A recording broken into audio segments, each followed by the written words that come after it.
ketika advokat dipecat dari organisasi, kemudian dia pindah ke organisasi yang lainnya lagi, apakah bisa diterima? Berdasarkan surat Ketua Mahkamah Agung nomor 52 bahwa yang dapat diterima atau dilakukan penyumpahan terhadap advokat adalah hanya advokat atas usul penyumpahan yang diajukan oleh peradi.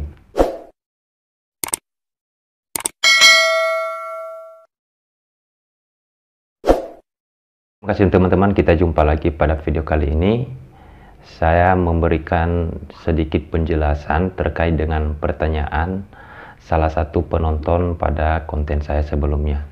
Pertanyaannya memang ini pertanyaan yang beberapa tahun ataupun bisa dikatakan menjadi persoalan di dunia advokat yang ada di Indonesia. Ada satu pertanyaan yang saya dapatkan ketika advokat dipecat dari organisasi advokat, kemudian dia pindah ke organisasi yang lainnya lagi, apakah bisa diterima? Nah, kalau pertanyaan ini saya mungkin menjawabnya bisa saja, tergantung organisasi advokat yang menerimanya. Nah, teman-teman, yang pertanyaan yang kedua, bahwa kenapa sih banyak sekali nama-nama organisasi advokat yang kemudian penyumpahannya kok berbeda-beda gitu.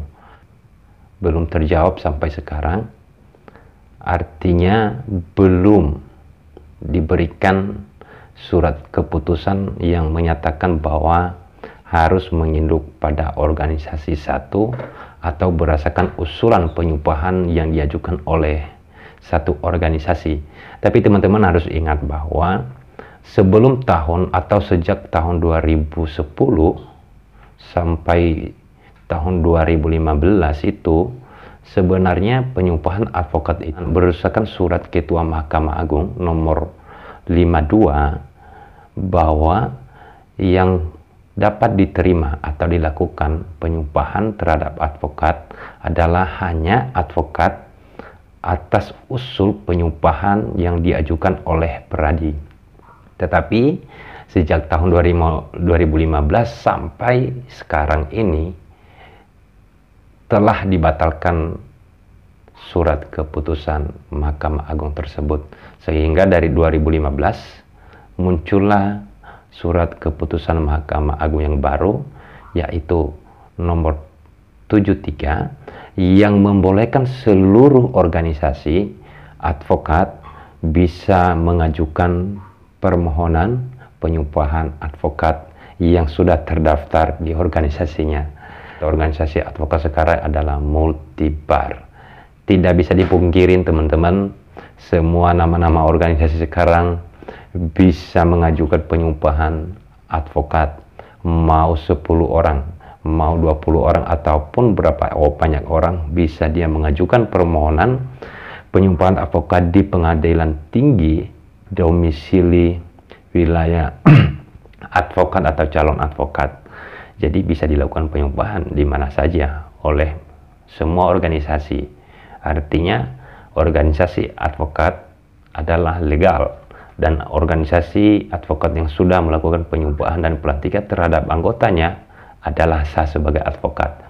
Nah, apakah kemudian bisa memberikan jawaban terhadap multibarnya organisasi advokat menjadi single bar dengan dibatalkan surat Ketua Mahkamah Agung nomor 73 tahun 2015 tersebut, akan dikembalikan atau kembali lagi seperti surat Ketua Mahkamah Agung nomor 52 pada beberapa tahun yang lalu. Mengapa ada kemungkinan besar organisasi advokat akan menjadi single bar? Karena jika penyumpahan advokat atau calon advokat melalui peradi, maka semua organisasi yang lain adalah menginduk satu organisasi.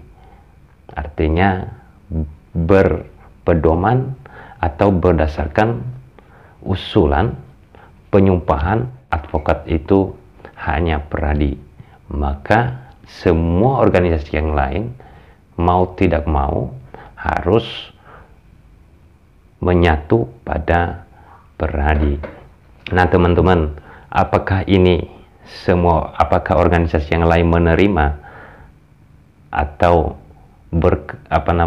punya keinginan untuk seperti yang saya sebutkan tadi? Mungkin saja ada yang setuju, mungkin juga tidak ada yang setuju. Dan ini juga memudahkan kepada masyarakat yang membutuhkan bantuan hukum atau jasa hukum, yang kemudian ketika adanya pelanggaran kode etik yang dilakukan oleh advokat, untuk baik itu dalam proses penanganan perkara ataupun hal-hal lain yang memungkinkan itu adalah dapat diasumsikan melanggar kode etik, maka masyarakat yang mau melaporkan, masyarakat yang mau mengajukan pengaduan terhadap pelanggaran kode etik oleh advokat, tidak sulit dan tidak bingung lagi mencarinya, hanya menyebutkan bahwa mengajukan di alamat yang satu, di kantor yang satu, contohnya di Peradi. Ya, mungkin teman-teman, saya sedikit memberikan atau memajakan sedikit. Nah, begitu teman-teman, jawaban terhadap atau atas pertanyaan teman-teman yang pada video saya sebelumnya menanyakan, ataupun yang sempat menanyakan ke saya, yang setiap hari ketemu menanyakan, kok ada nama organisasi ini, organisasi advokatnya dari mana? Saya hampir juga terkendala untuk menjawabnya.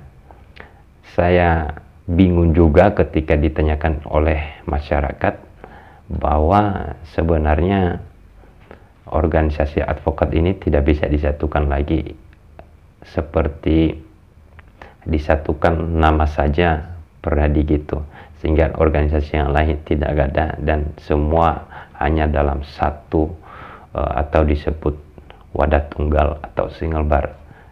Jawaban saya sampai sekarang ini masih belum, tetapi ini persoalan yang harus dijawab oleh para pemimpin organisasi di seluruh organisasi advokat. Semoga ke depan ini akan ada keinginan untuk membentuk satu wadah tunggal advokat, organisasi advokat ini, yang kemudian menjadi harmonis lagi, menjadi lebih baik lagi, lebih terjaga citranya, terjaga wibawa organisasi dan orang-orang yang ada di dalam organisasinya. Mungkin itu teman-teman pada video ini yang bisa saya berikan penjelasan ataupun sedikit memberikan tanggapan. Semoga bermanfaat. Jika merasa bermanfaat video ini, silakan untuk dibagikan dan silakan di subscribe channelnya, dan semoga bisa bertemu di video-video berikutnya, dan sampai jumpa kembali.